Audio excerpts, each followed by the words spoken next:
Assalamualaikum warahmatullahi wabarakatuh. Selamat datang di mata kuliah Kelembagaan Ekonomi Pedesaan. Pada kesempatan kali ini kita melanjutkan topik yang tidak kalah penting ya pada mata kuliah ini. Topiknya adalah ekonomi digital dan kolaborasi ekonomi pedesaan. Pada pertemuan sebelumnya kita telah mempelajari pola-pola kemitraan yang berlangsung di pedesaan, ya bagaimana desa membangun kerjasama dengan berbagai pihak, baik pemerintah pusat, pemerintah daerah, pemerintah desa lainnya, maupun pihak swasta, maupun perguruan tinggi.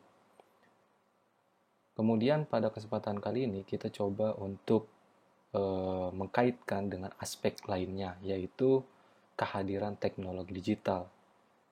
Ya, tidak dipungkiri kehadiran teknologi digital ini mempengaruhi berbagai aspek sendi-sendi kehidupan manusia di dalam interaksi sosialnya. Ya, tidak hanya interaksi sosial, interaksi ekonomi ya dan lain sebagainya turut terpengaruh dari kehadiran teknologi digital ini. Mari kita simak perkuliahan berikut ini. Ada 3 subpokok bahasan yang akan kita bahas. Yang pertama adalah perkembangan revolusi industri 4.0 di Indonesia. Yang kedua, urgensi teknologi digital di pedesaan. Dan yang terakhir adalah digitalisasi ekonomi desa. Ya, bagaimana potensi dan tantangannya. Subpokok bahasan yang pertama, perkembangan revolusi industri 4.0 di Indonesia. Hari ini kita berada pada masa atau fase revolusi industri 4.0, di mana revolusi industri 4.0 merupakan fase keempat dari perjalanan sejarah revolusi industri yang dimulai pada abad ke-18. Menurut Profesor Schwab, dunia mengalami 4 revolusi industri. Ya, dimulai dari revolusi industri yang pertama, yang ditandai dengan penemuan mesin uap untuk mendukung mesin produksi. Berbagai peralatan kerja yang semula bergantung dengan tenaga manusia maupun hewan, kemudian digantikan dengan tenaga mesin uap. Dampaknya produksi dapat dilipat gandakan dan didistribusikan ke berbagai wilayah secara masif dan massal. Kemudian fase yang kedua adalah revolusi industri 2.0, di mana fase ini ditandai dengan kehadiran atau ditemukannya energi listrik serta konsep pembagian kerja untuk menghasilkan produksi dalam jumlah yang lebih besar lagi. Nah, fase ini terjadi pada awal abad ke-19. Kehadiran energi listrik mendorong para ilmuwan untuk menemukan berbagai teknologi lainnya, seperti lampu, mesin telegraf, maupun teknologi yang lain.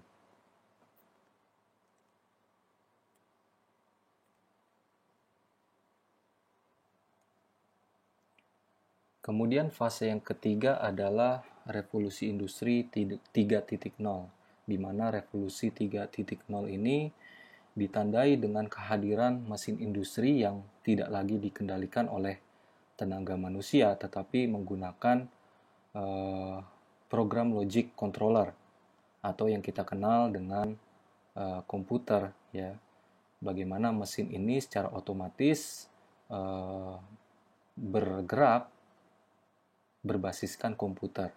Nah, dampaknya dari kehadiran teknologi komputer ini, biaya produksi menjadi semakin murah.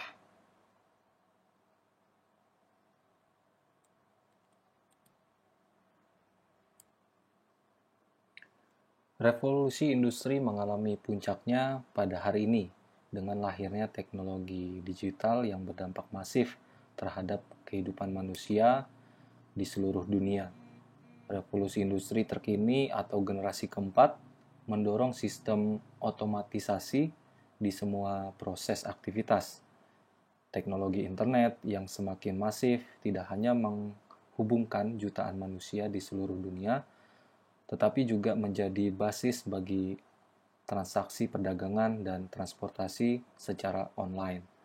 Munculnya bisnis transportasi online seperti Gojek, Uber, Grab, dan lain-lain itu menunjukkan terintegrasinya aktivitas manusia dengan teknologi informasi dan ekonomi menjadi semakin meningkat. Berkembangnya teknologi autonomous vehicle, yaitu mobil tanpa supir, kemudian drone, kemudian aplikasi media sosial, bioteknologi, maupun nanoteknologi, itu semakin menegaskan bahwa dunia dan kehidupan manusia telah berubah secara fundamental.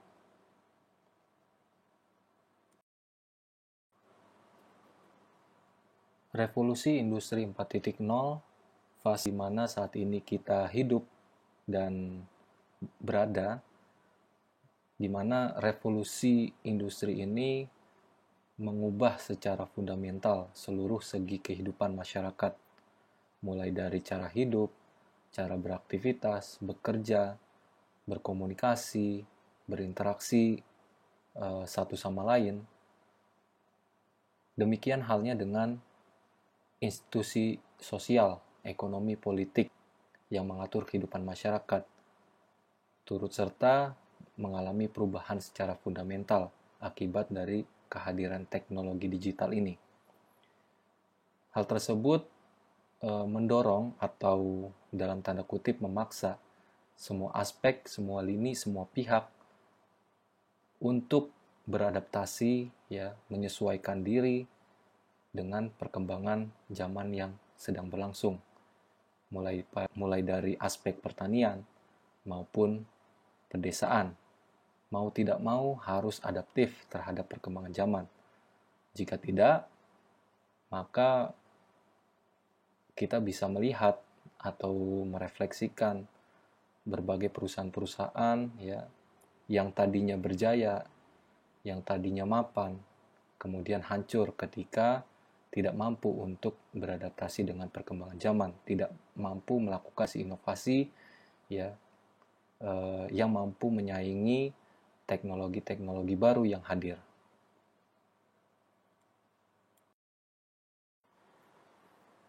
Kehadiran teknologi digital sebagai penanda hadirnya revolusi industri 4.0, kita tidak bisa memungkiri bahwa kehadiran teknologi ini memiliki dampak positif maupun dampak negatif. Ada beberapa dampak positif yang bisa kita rasakan, ya, karena prinsip dari sebuah teknologi itu adalah memberikan kemudahan-kemudahan.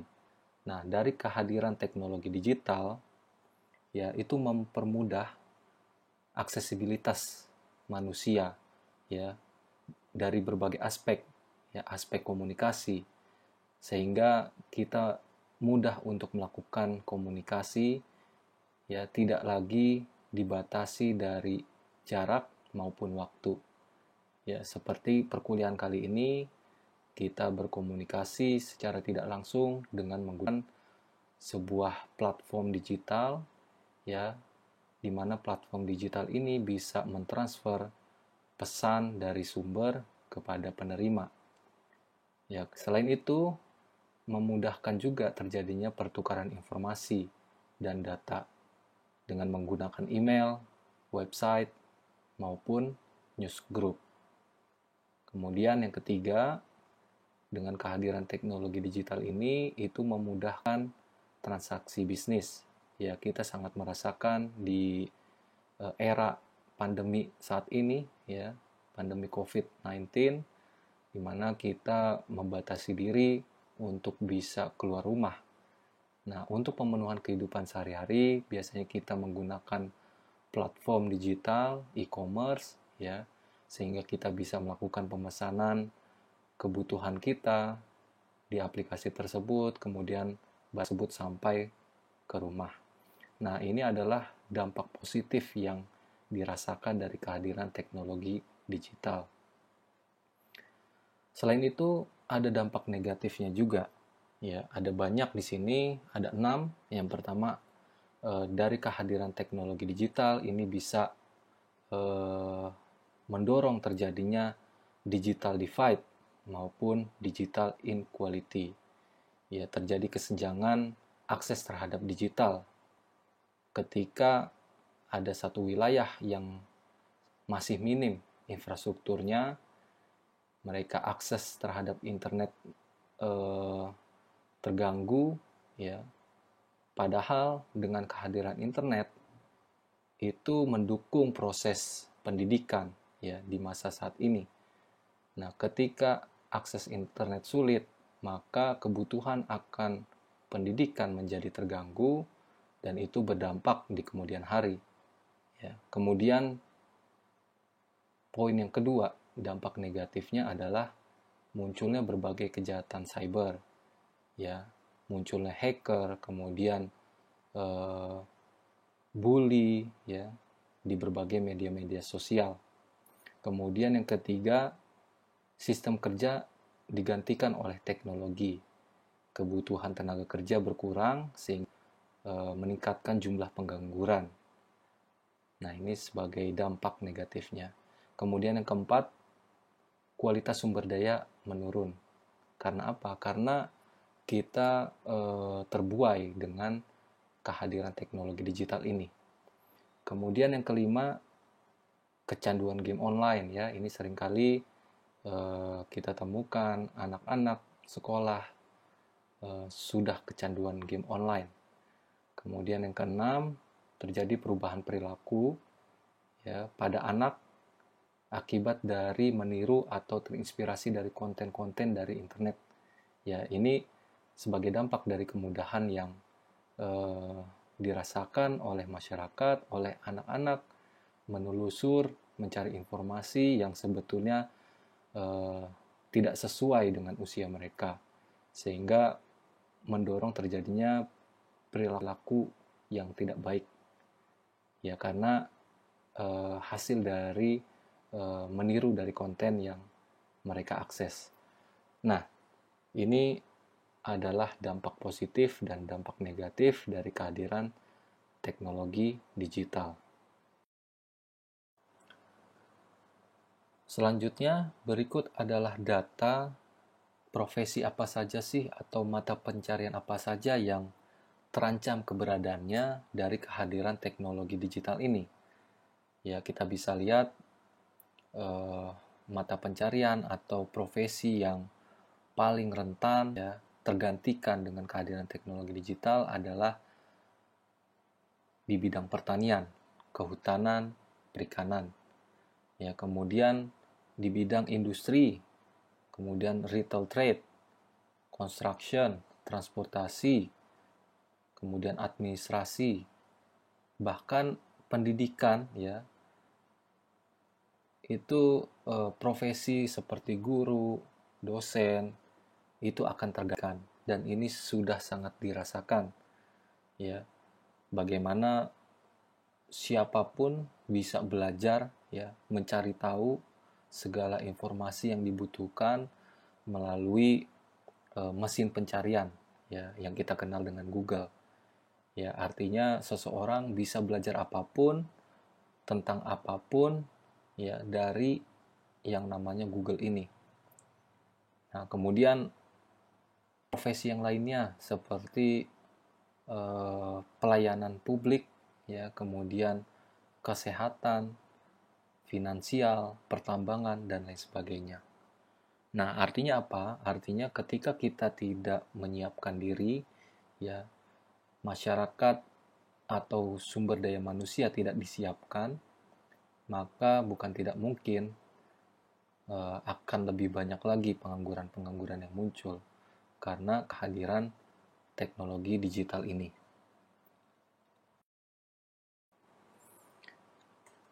Kehadiran teknologi digital, ya, kita harus menyikapinya dengan baik, ya.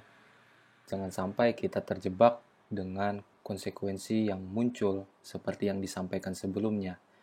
Ya, akan muncul banyak pengangguran karena profesi tergantikan dengan teknologi digital. Tetapi bagaimana kita bisa berselancar, bisa adaptif dengan perkembangan zaman, dengan cara apa? Dengan cara kita berpikir gagasan apa sih yang bisa kita bangun. Ya, kita sebagai mahasiswa yang belajar di IPB, ya, yang ide dengan pertanian, kira-kira model pertanian apa sih yang adaptif dengan perkembangan zaman? Ya, kita mengenal konsep pertanian 4.0 atau smart agriculture. Ya, di mana kehadiran smart agriculture ini ditandai dengan kehadiran sebuah sistem atau platform yang bisa mempertemukan antara berbagai pihak, baik itu produsen, konsumen, supplier, distributor, maupun retailer. Mereka bisa berinteraksi secara langsung, ya, kemudian segala aktivitasnya bisa terekam sehingga dapat dilakukan prediksi. Nah, inilah yang kita kenal dengan big data. Dari sistem yang dibangun, dari platform yang dibangun, tersedia big data. Dari big data kita bisa melihat tren ke depan seperti apa, kita bisa memprediksi ke depan selera konsumen seperti apa. Nah, dari situ kita bisa merancang aksi untuk melakukan antisipasi atau pengembangan bisnis pertanian yang kita lakukan.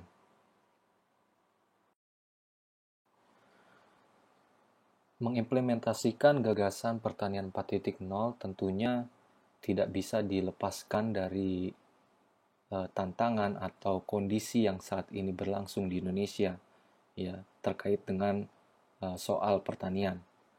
Ada 4 tantangan yang harus dihadapi. Yang pertama adalah soal sumber daya manusia. Ya, sebagian besar berusia lebih dari 40 tahun dan lebih dari 70% petani di Indonesia hanya berpendidikan SD, bahkan di bawahnya. Pendidikan formal yang rendah tersebut menyebabkan pengetahuan dalam pengolahan pertanian tidak berkembang, bahkan monoton. Kemudian petani hanya mengolah pertanian seperti biasa yang sudah menjadi tradisi, ya, dilakukan secara konvensional tanpa ada upaya atau usaha untuk menciptakan inovasi terbaru untuk mendorong terjadinya peningkatan produktivitas pertanian.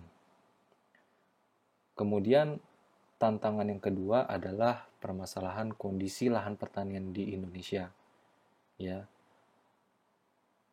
Satu sisi ada lahan tidur, ya, banyak sekali lahan tidur yang tersebar di wilayah Indonesia yang berada di pedalaman-pedalaman, di luar Jawa. Sementara ada lahan di suatu wilayah yang strategis justru menjadi rebutan, sehingga harganya melonjak tinggi, ya. Kemudian luas kepemilikan lahan pertanian para petani di Indonesia rata-rata sangat kecil. Bahkan sebagian besar petani hanya bisa menggarap lahan milik orang lain, sehingga hasilnya pun harus dibagi dua. Selain itu, dampak akibat dari konversi lahan pertanian. Nah, ini sering kali muncul, ya.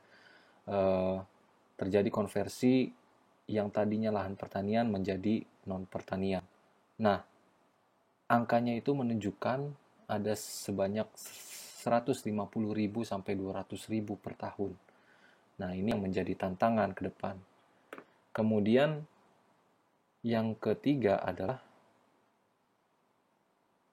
kesenjangan digital dan teknologi, ya. Pengalihan teknologi dari tradisional menjadi modern belum dapat diterima secara luas oleh petani. Kemudian tantangan yang keempat, belum optimalnya dukungan permodalan bagi petani. Nah, ini seringkali dihadapi oleh petani, sulitnya untuk mendapatkan bantuan permodalan untuk usaha taninya.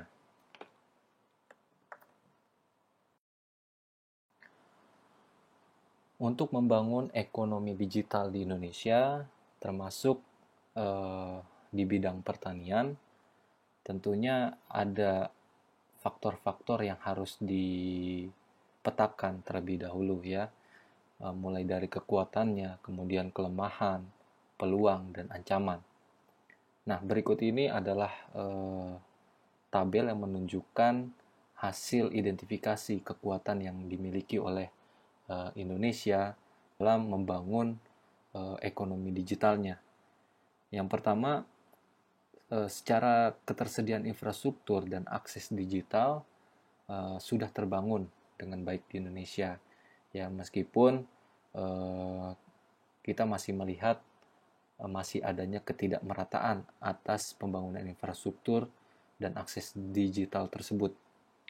Kemudian terbukanya pintu kolaborasi kementerian, lembaga, ya, bisnis dan lain sebagainya untuk mengembangkan ekonomi digital ini. Kemudian yang ketiga, dilihat dari piramida kependudukan, Indonesia didominasi oleh golongan muda. Kemudian yang keempat, target Indonesia menjadi pusat e-commerce dunia tahun 2020, ya, melihat dari tren yang ada bahwa Indonesia menjadi ekonomi berbasis digital, ya, dibandingkan dengan negara-negara lain di ASEAN.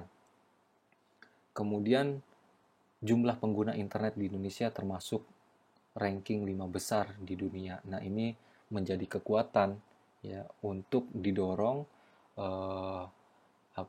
implementasi membangun ekonomi digital di Indonesia. Selain itu ada juga kelemahannya. Ini ada hasil pemetaannya. Yang pertama adalah belum adanya inklusivitas penggunaan TIK untuk kegiatan produktif. Ya, selama ini TIK hanya digunakan sebagai tools atau instrumen untuk hal-hal yang bersifat konsumtif. Kemudian kemampuan SDM untuk beradaptasi dengan perkembangan digital masih tergolong rendah. Kebijakan dan regulasi yang menaungi ekonomi digital masih bersifat sektoral. Kemudian platform yang ada saat ini masih belum ada yang mengangkat lokalitas keindonesiaan. Kemudian sistem rantai pasok dan rantai nilai produk digital yang ada saat ini tidak efisien. Artinya rantai pasoknya masih sangat panjang sekali sehingga share keuntungan yang didapatkan oleh produsen, dalam hal ini petani atau masyarakat yang ada di desa, cenderung lebih kecil dibandingkan dengan pihak-pihak lainnya. Kemudian aspek peluang, yang pertama tingginya minat investor asing untuk masuk ke dalam pasar digital Indonesia. Kemudian inovasi teknologi yang menunjang ekonomi digital masuk ke Indonesia secara masif. Dan yang ketiga, potensi pengolahan remitan buruh migran Indonesia masih sangat besar. Nah, ini menjadi peluang untuk disegerakan dibangun ekonomi digital di Indonesia. Kemudian ancaman yang harus diantisipasi, yang pertama adalah tingginya abuse opportunity di dunia digital, kemudian masuknya produk jenis dari luar negeri dengan harga yang lebih murah. Nah, ini menjadi ancaman, ya, terhadap produk-produk dalam negeri, sementara produk-produk dalam negeri belum mampu untuk memenuhi kebutuhan pasar. Kemudian daya tawar pembeli tinggi, dan terakhir nerve center platform yang ada saat ini seluruhnya berada di luar negeri.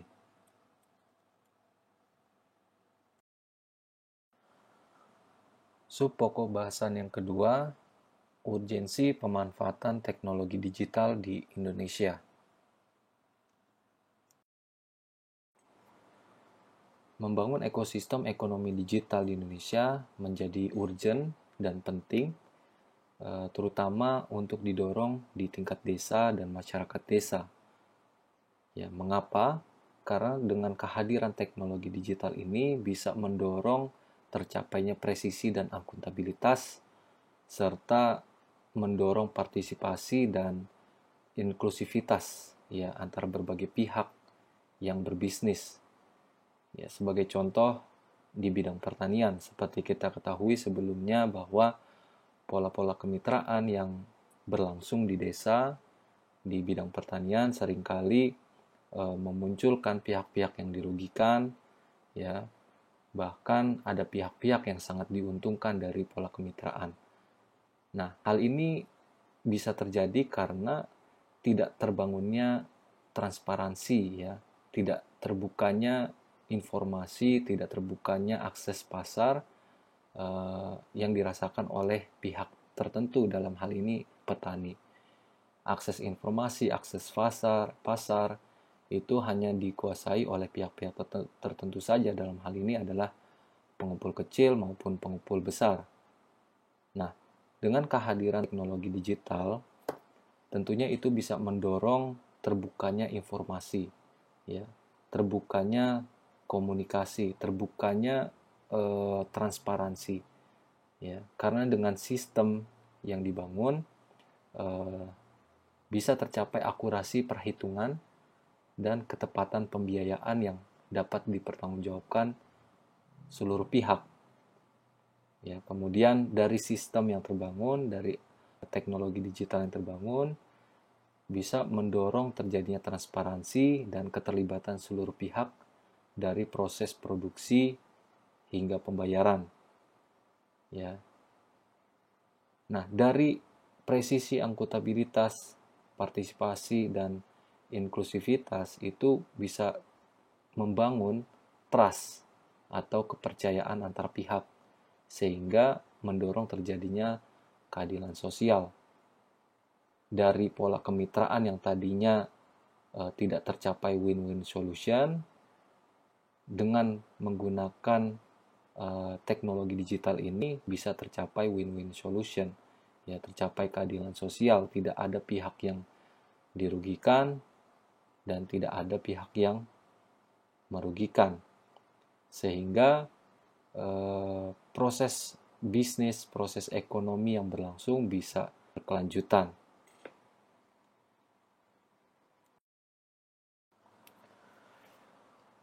Seperti yang sudah kita pelajari pada perkuliahan yang lalu, kita mengenal adanya BUMDes maupun BUMDes bersama.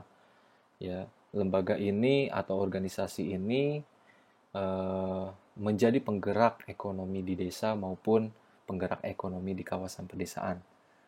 Ya, tentunya dengan pola kemitraan, ya, mereka bisa berinteraksi secara sosial, secara ekonomi dengan berbagai pihak, termasuk pihak perusahaan atau korporasi, ya, termasuk berinteraksi dengan pasar, ya, di mana pasar berinteraksi dengan konsumen.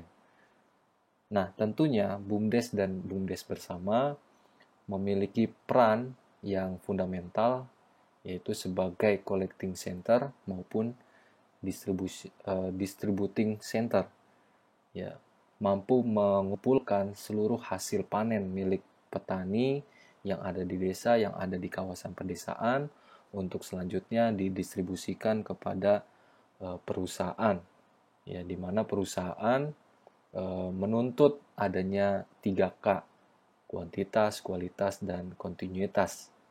Nah, 3K ini hanya bisa tercapai ketika adanya konsolidasi di tingkat desa, konsolidasi di tingkat kawasan pedesaan, hingga tercapai 3K tersebut. Nah, tentunya model atau pola kemitraan seperti ini itu bisa diperkaya atau bisa dilengkapi dengan dibangunnya sebuah sistem, ya, teknologi digital. Nah, harapannya dengan kehadiran teknologi digital, segala aktivitas bisa terekam, kemudian bisa terukur secara presisi, secara akurat, sehingga tidak ada lagi praktek-praktek kecurangan, praktek korupsi. Ya, seperti kita ketahui atau pengalaman kami ketika di lapangan, ya, banyak sekali praktek-praktek penyelewengan dari dana-dana bantuan, ya, dana bantuan untuk petani. Ya, karena apa? Karena tidak tersedianya data yang presisi, ya. Jadi di Dompu itu pernah ada bantuan saprotan, ya, kepada petani, dan itu berbasiskan atau menyesuaikan dengan luasan lahannya. Nah, ketika tidak tepat data yang dimiliki terkait dengan luasan lahan, maka tentunya itu memiliki konsekuensi, ya, banyak anggaran-anggaran yang tidak tepat sasaran, ya, karena hasil dari pendataan banyak sekali data yang tersedia itu tidak sesuai dengan konteks yang ada, ya. Ada petani A mengaku memiliki lahan pertanian 1 hektar, tetapi setelah diukur secara presisi dengan menggunakan drone, ternyata kurang dari 1 hektar. Itu kan menjadi masalah, ya. Banyak kebocoran-kebocoran dari bantuan baik dari pemerintah pusat, daerah, ya, kabupaten, provinsi yang tidak tepat sasaran. Nah, artinya dengan pendekatan teknologi bisa mendorong terjadinya transparansi, ya. Dari transparansi itu muncul trust, ya, antara berbagai pihak, ya.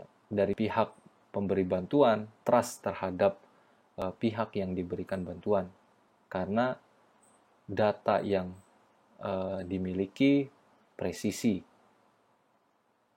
Ya, kemudian dengan kehadiran teknologi digital, sistem pertanian bisa menjadi lebih efektif dan efisien, ya, sehingga kos yang dikeluarkan tidak besar atau sebanding dengan hasil panen yang akan dihasilkan.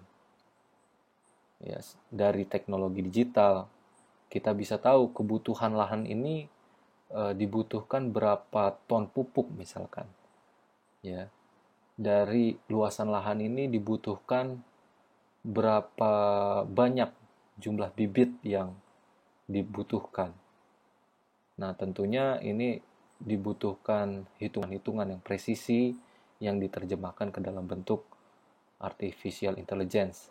Nah, sangat dimungkinkan sekali teknologi digital untuk diimplementasikan di dalam pola kemitraan seperti ini. Pokok bahasan ketiga, desa digital, potensi dan tantangannya. Seperti yang sudah disinggung sebelumnya, bahwa negara kita adalah negara yang paling potensial, ya, di bidang e-commerce se-ASEAN.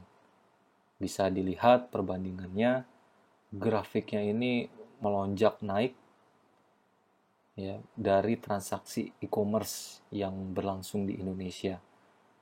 Nah, ini tentunya menjadi potensi utama, ya, bagi Indonesia untuk benar-benar membangun ekosistem ekonomi digitalnya. Seperti yang sudah disampaikan juga bahwa e-commerce yang hadir di Indonesia masih dibanjiri produk-produk dari luar negeri. Nah, bagaimana upaya ke depan e-commerce ini bisa dibanjiri juga oleh produk-produk dalam negeri. Tentunya produk-produk yang berasal dari desa, ya, yang merupakan produk unggulan desa maupun produk unggulan kawasan perdesaan.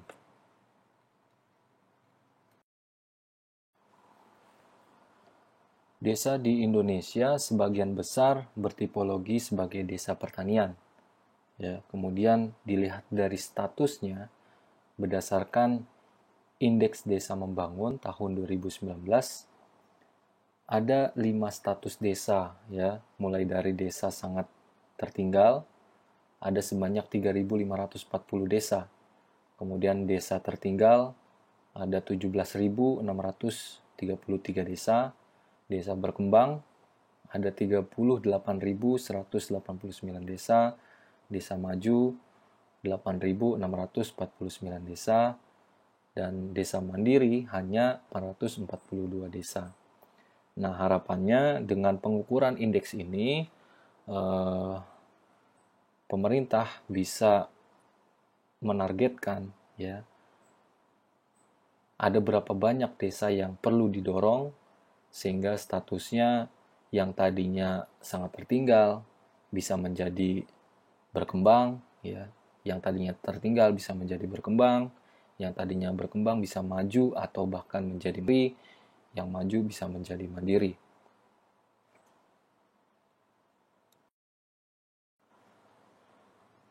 Yang mendasar dari platform digital ekonomi desa yaitu platform ekonomi digital, kemudian infrastruktur logistik dan infrastruktur dasar.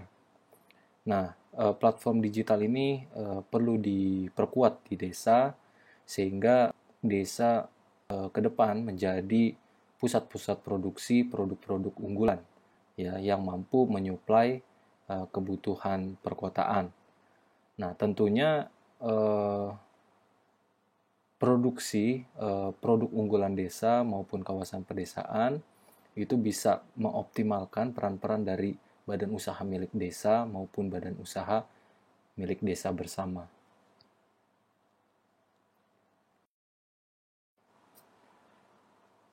Berikut kendala mendasar yang dirasakan oleh desa di Indonesia. Ya, masih banyak desa-desa Indonesia yang belum memiliki akses internet. Ya, berdasarkan data ada sebanyak 13.577 desa yang belum memiliki akses. Jika dibandingkan dengan jumlah desa di Indonesia ada sebanyak 72 ribuan, maka hampir 20% desa di Indonesia belum memiliki akses internet. Nah, kalau kita lihat dari peta ini, jumlah desa yang belum memiliki akses itu tersebar merata di seluruh wilayah Indonesia.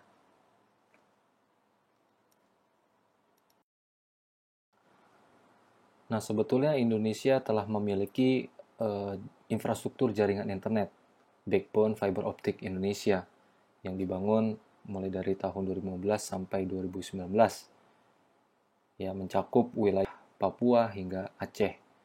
Nah, tinggal bagaimana infrastruktur yang ada ini ditingkatkan interkonektivitasnya, kemudian ini bisa menjadi potensi utama untuk mendorong digitalisasi desa.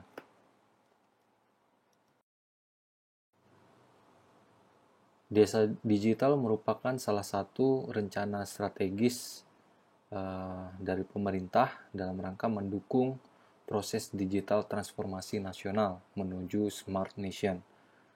Tren desa digital ditandai dengan peningkatan pengeluaran dana desa untuk internet sampai 119 miliar per tahun.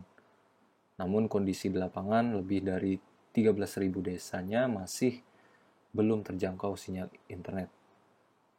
Untuk desa-desa yang sudah terjangkau internet telah dilakukan berbagai upaya dan inisiatif pengembangan dalam bentuk e-commerce maupun e-farming. Pengembangan potensi usaha ekonomi desa saat ini terdapat 1,8 juta usaha mikro, kecil, koperasi, dan BUMDes desa yang berpotensi masuk ekonomi digital dan dikembangkan menjadi usaha menengah.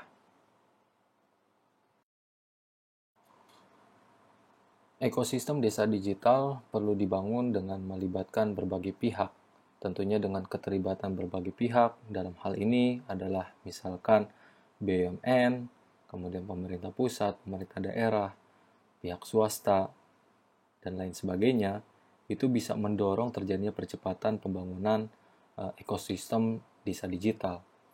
Nah, ekosistem desa digital ini dibangun secara holistik, tidak hanya dibangun secara parsial. Aspek tertentu saja yang dibangun, aspek yang lain tidak. Tetapi seluruh aspek terintegrasi.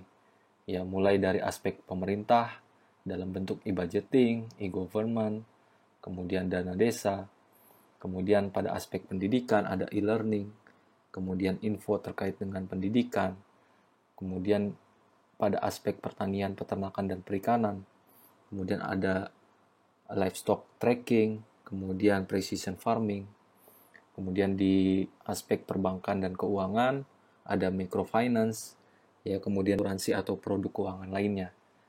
Kemudian untuk desa dengan potensi wisata bisa mempromosikan dirinya melalui platform yang ada, ya, mempromosikan sehingga banyak pengunjung yang hadir di desa tersebut sehingga menambah pemasukan desa. Kemudian pada aspek kesehatan, ya, bisa terbangun sistem tata kelola pelayanan untuk kesehatan masyarakat desa berbasis digital.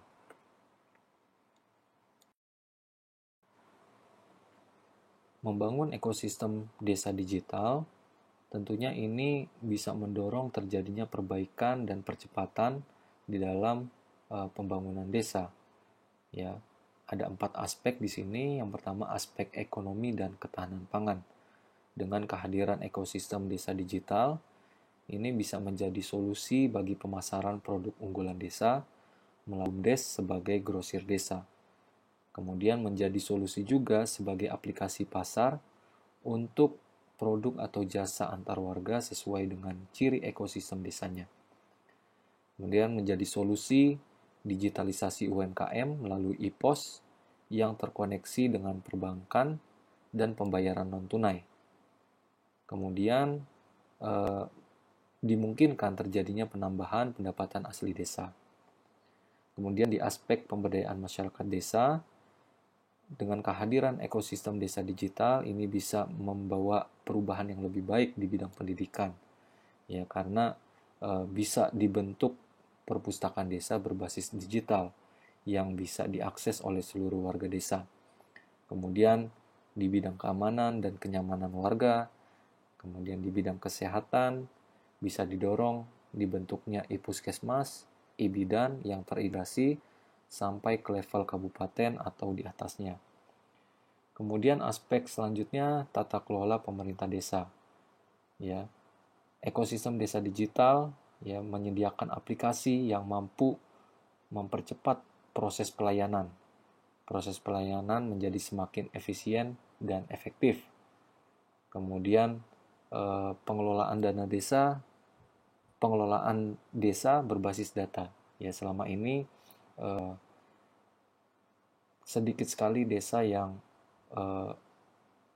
memiliki data yang akurat atau presisi, ya, sehingga data ini bisa dijadikan sebagai basis untuk perencanaan pembangunan desa.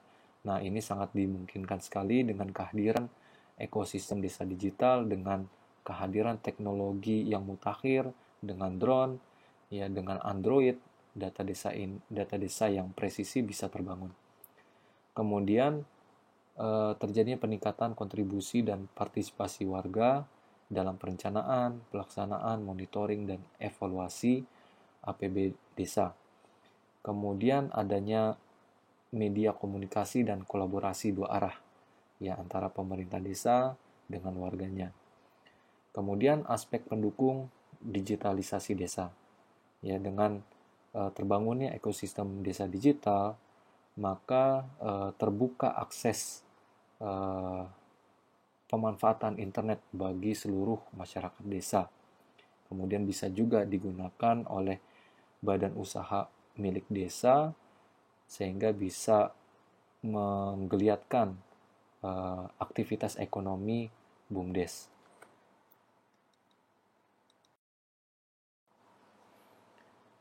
Dengan ketersediaan teknologi digital dan terbangunnya ekosistem desa digital, ini menjadi pemicu atau katalis bagi terbentuknya Smart Village. Ada 6 indikator menurut Cohen di dalam pembangunan Smart Village. Yang pertama adalah Smart People, yaitu masyarakat pintar terkait dengan kreativitas dan modal sosial yang dimiliki. Kemudian Smart Economy, yaitu ekonomi pintar berupa inovasi dan persaingan yang sehat. Kemudian yang ketiga Smart Environment, yaitu lingkungan pintar meliputi keberlanjutan dan sumber daya. Keempat, Smart Governance, yaitu pemerintah yang cerdas sebagai agen perubahan daya dan partisipan. Kemudian yang kelima, smart life, yaitu cerdas hidup berupa kualitas hidup dan kebudayaan. Dan terakhir, smart mobility, yaitu mobilitas pintar dalam hal transportasi dan infrastruktur.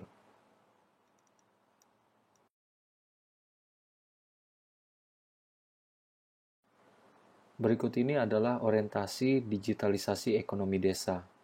Ya, ada 6 aspek atau 6 orientasi di dalam membangun digitalisasi ekonomi desa. Yang pertama, harus berdasarkan kebutuhan dan kemampuan desa. Ya, artinya di sini sangat dibutuhkan sekali ketersediaan data yang mampu menggambarkan seperti apa potensi yang dimiliki oleh desa.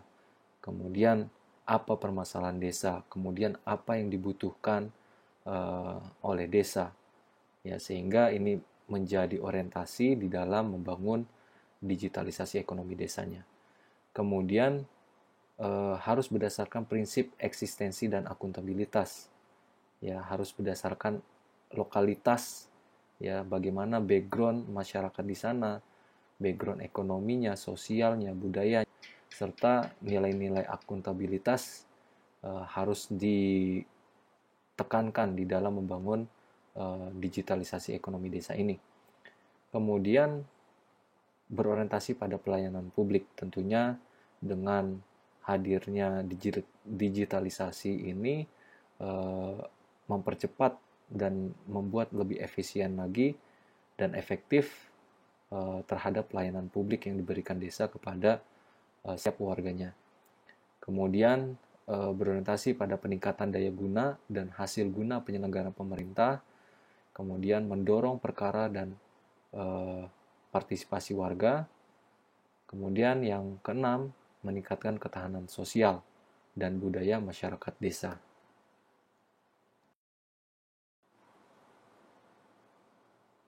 Ada beberapa aspek penting yang perlu diperhatikan dan dipersiapkan di dalam membangun digitalisasi ekonomi desa.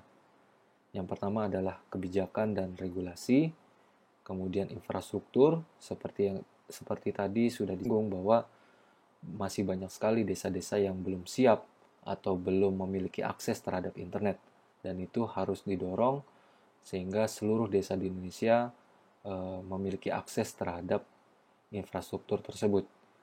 Kemudian kelembagaan, baik kelembagaan supradesa, kemudian desa itu sendiri juga harus diperkuat. Kemudian ekosistemnya, dan terakhir sumber daya manusianya.